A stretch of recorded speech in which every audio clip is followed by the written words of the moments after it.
নমস্কার বন্ধুরা, অনেক দিন পর একটা ব্লগ নিয়ে চলে এলাম। সময়ের অভাবে ব্লগ দিতে না পারলেও আমার প্রিয়জনেরা বলেছে বেশ কিছু ব্লগ তৈরি করো। ব্লগগুলো দেখতে ভালোই লাগছিল। তাদের কথা ভেবেই ছোট ছোট যে ক্লিপগুলো মোবাইলের ভিতরেই রাখা ছিল সেগুলোকে একত্রিত করে আবার নতুন একটা ব্লগ তৈরি করে ফেললাম। আর যেহেতু দিন বা সময় থেমে থাকছে না, এই যে দিনগুলো চলে গেছে সেগুলোকে আবার আমি স্মরণ করে নিয়ে আসবো এই ব্লগে। বাড়ি হয়েছে অনেক দিন, কিন্তু পাঁচিলটা দেওয়া হচ্ছিল না। পাঁচিলটা দেওয়ার জন্য গাছগুলোকে কাটা হয়েছিল। পাঁচিলের একদম ধার দিয়ে একটা বড় কাঁঠাল গাছ আর আম গাছ একই সাথে ছিল। আম গাছটা রেখে দেওয়া হয়েছে, কিন্তু কাঁঠাল গাছটাকে কেটে দেওয়া হলো। কাঁঠাল গাছের শিকড় এত বেড়ে গেছিল যে পাঁচিলটা ভেঙে দেবে। তারপরে হঠাৎই আমাদের কমন ফ্রেন্ডের থেকে আমরা সবাই, মানে আমি, আদুর বাবা একটা ট্রিট পেলাম। বন্ধুর ওয়াইফ খেয়েছিল কিছু চিকেন আইটেমস আর আমরা খেয়েছি কিছু ভেজ আইটেমস। আদুর সামনে বসে রুটি আর ফুলকপির তরকারি নিয়ে একটা ব্লগ তৈরি করছিলাম, তো আদু আমাকে খাইয়ে দিচ্ছিল। কিছুদিন পরে ইউবানের অন্নপ্রাশনের নিমন্ত্রণ পেলাম। ইউবানের সাথে দেখা করারও খুব ইচ্ছা ছিল। এক সন্ধ্যাবেলা ইউবানের সাথে দেখা করতে আমি আর আদু চলে গেছিলাম। এই তারিখটা আমার মনে আছে, কারণ এই তারিখটায় আমাদের একটা ঘরের মেম্বার আসার কথা ছিল সন্ধ্যাবেলায়, 28শে নভেম্বর। আর 28শে নভেম্বর ছিল দিদি আর জামাইবাবুর অ্যানিভার্সারি। ঠিক তার পরের দিনকেই আমাদের ঘরের যে নতুন মেম্বারটা এসেছে তার ভালোর জন্য, তার মঙ্গলের জন্য একটা পুজো দিতে গেছিলাম। জেঠু আমাদের সবসময় মঙ্গল কামনা করে আর খুব ভালো করে পুজো দিয়ে দেয়। যত ধরনের পুজো আছে, বিয়ে আছে, যে কোনো ধরনের পুজো কিন্তু জেঠু দিয়ে দেয় খুব ভালোভাবে। কাঁচরাপাড়া স্টেশন থেকে নেমে যে ছোট্ট মন্দিরটা রয়েছে সেটাও কিন্তু জেঠুর ছেলে, মানে গোবিন্দ জেঠুর ছেলেই পুজো দেয় ওখানে।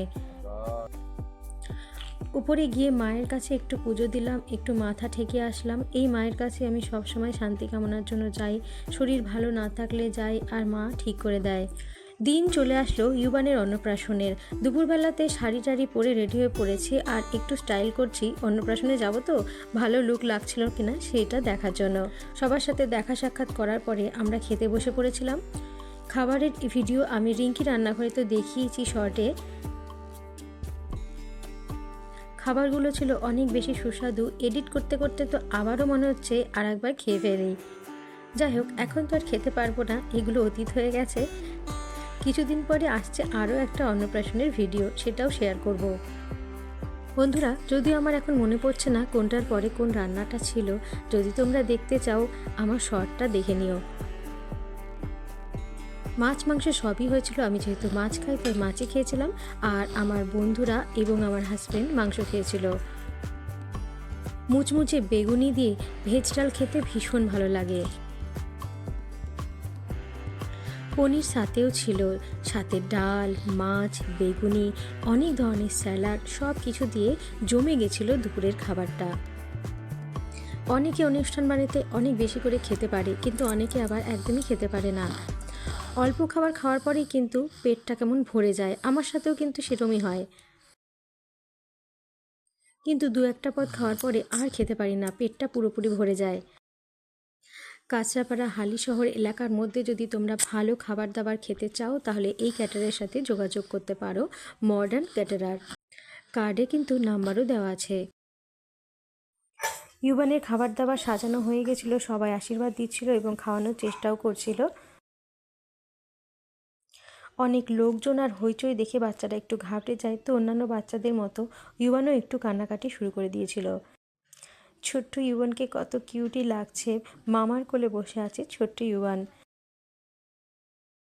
বাচ্চারা যখন একদম ছোট থাকে, মানে 6 মাসের বাচ্চা থাকে, তখন যখন বড়রা বা বাবা মারা অন্নপ্রাশন দেয় তখন কিন্তু সে কিছুই ফিল করতে পারে না, কিছু বুঝতে পারে না যে তার সাথে কি হচ্ছে। কিন্তু একটা বাচ্চা বড় হয়ে যাওয়ার পরে যখন অন্নপ্রাশন বা জন্মদিনের ফটো ভিডিও দেখে তখন কিন্তু একটা আলাদাই মজা পায়, আলাদা আনন্দ পায়। প্রায় প্রত্যেকটা মানুষের ক্ষেত্রে এটা একটা চিন্তার বিষয় বা জিজ্ঞাসার বিষয় যে আমার ছোটোবেলায় আমার অন্নপ্রাশন হয়েছিল, অথবা একটা জন্মদিন কি হয়েছিল বড় করে। আর যেই সব ক্ষেত্রে বাবা মারা বাচ্চাদের জন্মদিন অন্নপ্রাশন করতে পারে না, আমি মধ্যবিত্তের কথাই বলছি, তখন কিন্তু মনটা খুব খারাপ হয়ে যায়, বা হয়তো কোনো কারণে করে না, চাইলেও করতে পারে না। কারণ আমি যখন আমার ছোটোবেলার সেই ফটোগুলো দেখি, মামার কোলে বসে আছি একটা ওড়না জড়িয়ে, আর চারিদিকে অনেক লোকজন, তো আমার খুব ভালো লাগে যে হ্যাঁ, আমাকে ভালোবেসেছে। আমি মেয়ে, তাই আমাকে অবজ্ঞা করেনি, অন্নপ্রাশন বা জন্মদিন হয়নি এরকম কোনো ব্যাপার না। আমারও জন্মদিন হয়েছে, অন্নপ্রাশন হয়েছে। আগেকার দিন থেকে এটা বেশি হতো যে মেয়েদের জন্য ভাবা হতো না, এখন দিনকাল পাল্টেছে। এখন কিন্তু মেয়েদের ধুমধাম করে জন্মদিন করা হয়, বিশেষ করে 5 বছরের অনুষ্ঠানটা খুব ভালোভাবে করা হয়। আচ্ছা, এর কিছুদিন পরে আমি আমার ফ্ল্যাটে চলে আসি, তো আমার হাজব্যান্ড বেশ কিছু ফল নিয়ে আসে। এগুলো হচ্ছে জাপানি ফ্রুটস। আমি খেয়েছিলাম কিন্তু আমার একদম ভালো লাগেনি, কিছুই বুঝতে পারিনি। আর একটাও ফল এনেছিল একটু হলুদ রঙের আর একটু বড়। কিছু বাছাই করা দোকানের চপ খেতে ভীষণ ভালো লাগে। একটা মাসির দোকানের এই চপগুলো পেয়ে আমি বুঝে পাচ্ছিলাম না শেয়ার করে খাবো নাকি একটা খাই আর বাকিগুলো আরেকজনকে দিয়ে দিই, কিন্তু লোভ সামলাতেই পারছিলাম না। ধরুন আমরা 4টে মানুষ ছিলাম, এবার 4 জনের জন্য 4 রকমের রয়েছে, কিছুটা ডিমের চপ, কিছুটা বেগুনি, কিছুটা ভেজিটেবলস, কিন্তু 4টে 4 রকমের। তো কী করব, সব কটা খেতে ইচ্ছা করছে, আবার অর্ধেকটা করতেও ইচ্ছা করছিল না, তাও কেটে কেটে অর্ধেক করে শেয়ার করেই খেলাম। ছাদে বসেছিলাম সেদিন ছিল আমাদের অ্যানিভার্সারি। হঠাৎ করে প্ল্যান করলাম আমরা মায়াপুর দর্শন করে আসি। এর আগে বিয়ের পরে আমি আমার হাজব্যান্ড বাইকে করেই মায়াপুরে গেছিলাম, কিন্তু আদু যখন বড় হয়েছে আর আদুকে নিয়ে বাইকে বসতে ভীষণ ভয় লাগে। আমাদের একটা দুর্ঘটনা ঘটেছিল, তারপর থেকে তো আরও বেশি ভয় পাই। সেই জন্যই এই গাড়ি কেনার কথাটা মাথায় এসেছিল। মায়াপুর আগের থেকে অনেক ভালো হয়ে গেছে, নতুন নতুন অনেক ধরনের বিল্ডিং হয়েছে সবাই জানে, কিন্তু এখানে একটা গ্রসারিও হয়েছে, মানে একটা শপিং মল টাইপের হয়েছে, সেটা কিন্তু অনেকেই জানে না। 2 রকমের গাঁদা ফুলে একদম ভরে গেছিলো বাগান, এই মাথা থেকে ওই মাথা অবধি, খুব ভালো লাগছিল। আর আমি ভেবেই নিয়েছিলাম যদি মায়াপুর যাই তাহলে নিরামিষ যে ভেজ বিরিয়ানির কথাটা আমি শুনেছি তার দোকানে একবার যাব। সেই জন্য আমরা ঘোরাফেরার পরে টার্গেট করেছিলাম রানাদার দোকানে আমরা ভেজ বিরিয়ানি খেতে যাব। ভেজ বিরিয়ানিকে অনেকেই মনে করে ভেজ বিরিয়ানি বলে কিছুই হয় না। বিশ্বাস করো, পুরোপুরি বিরিয়ানি, সব কিছুই দেওয়া আছে, যেরকম গোলাপ জল, জায়ফল, জয়িত্রী থেকে শুরু করে অনেক ধরনের ফ্লেভার। আর শুধুমাত্র এই ফ্লেভারের জন্য এই বিরিয়ানিটাকে ভেজ বিরিয়ানি বলা হচ্ছে। এর মধ্যে রয়েছে একটা বড় রকমের আলু। জুতোর দোকানে জমাও রাখতে পারো, নিজেদের গাড়ির মধ্যেও রাখতে পারো। ব্যাগ থাকলে ব্যাগটাও গাড়ির মধ্যে রেখে আসাই ভালো। মেয়েদের চুল খুলে ভেতরে যাওয়া যাবে না, মানে মন্দিরের ভেতরের কথা বলছি। আমি তো এরমভাবেই চুলটা রেখেছিলাম, কিন্তু আমাকে কিন্তু গার্ডার দিয়ে বাঁধতে হয়েছে। সন্ধ্যা আরতি দেখবো ভেবেছিলাম, সন্ধ্যা আরতি 7টা থেকে শুরু হয়। আমরা 6:30 কি 6:45টার মধ্যে ঢুকেছিলাম, বেশ কিছুক্ষণ কীর্তনও শুনেছি।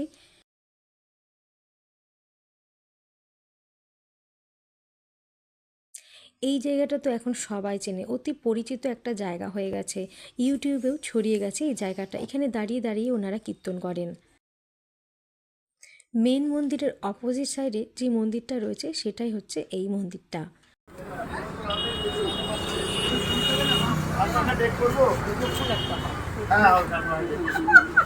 সবার নিমন্ত্রণ রাখলো। হ্যাঁ,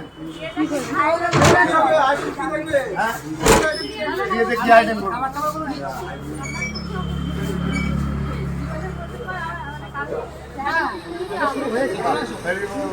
আমার একটা পরম প্রাপ্তি।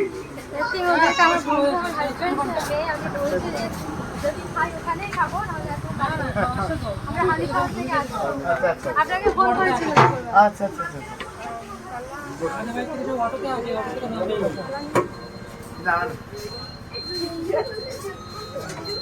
ক্যাসেলের মধ্যে আমি আর নেই।